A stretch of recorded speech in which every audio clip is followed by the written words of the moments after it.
There's a place for staying when marriage becomes a death trap. There's a place for staying. Those places are few, and they are usually from a direct command from God. The example I have is Prophet Hosea. God said to him, go and marry a prostitute. When I saw Pastor Tolu's interview and I saw comments, I was just laughing. How convenient it is to sit with your tiny little phone and be typing nonsense that you haven't walked through. I wonder what social media would have said about Hosea then, no? Hey, he cannot be a prophet of God. This one, he cannot be God speaking. Marry prostitute, gonorrhea, HIV. He's a false prophet. He brought a prostitute to his house. She left him and went back to the men. God said, go and bring her back. He went and brought her back. She left again. God said, go and pay money and buy her back. Prophet of God, marrying a prostitute that is not repentant.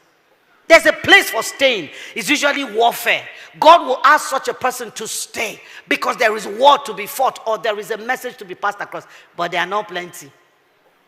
All the other ones that are doing, like Mama Oshika said, Father Lord, if I sent myself, have mercy on me. Many of the people who are staying sent themselves. God did not ask you to stay. Anything that will strip you of personhood is not godly. And abusive marriages do that. They strip you of your sense of personhood, strip you of value.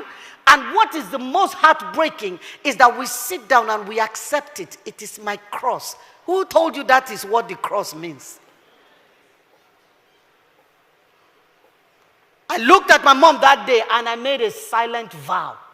See, let me tell you, some of our brokenness comes from watching those broken relationships.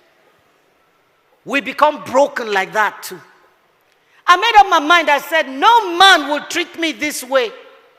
I will never take this rubbish from any man. Now, the tragedy of staying when you shouldn't, or there is a way to stay and it is not healthy. It is the staying without hope, staying without leverage, and staying without strategy. If you don't want to go, you want to stay, you cannot be hopeless staying there.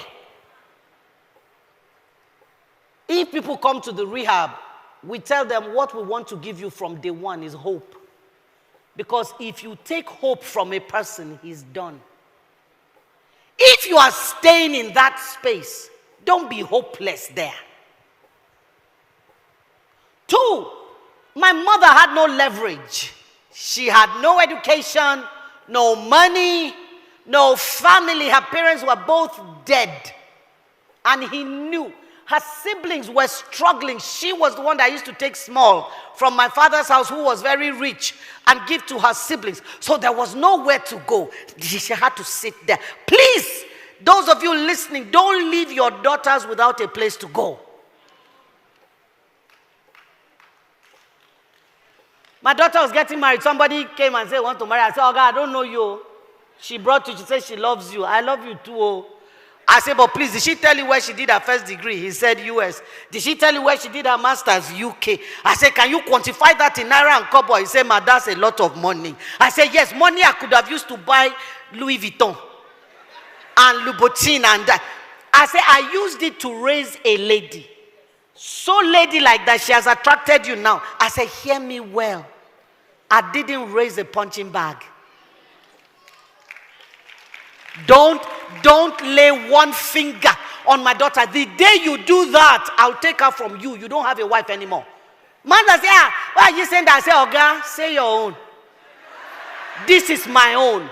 I am putting this boundary in place so this man knows what is okay and what is not okay. Do not hit my daughter. On that account, she will always have a room in my house. He said, ma, my father never did it, so I have no example to copy. I said, God bless you, son. May we have men like that their sons can boldly say, my father didn't do it, so I don't have an example to copy.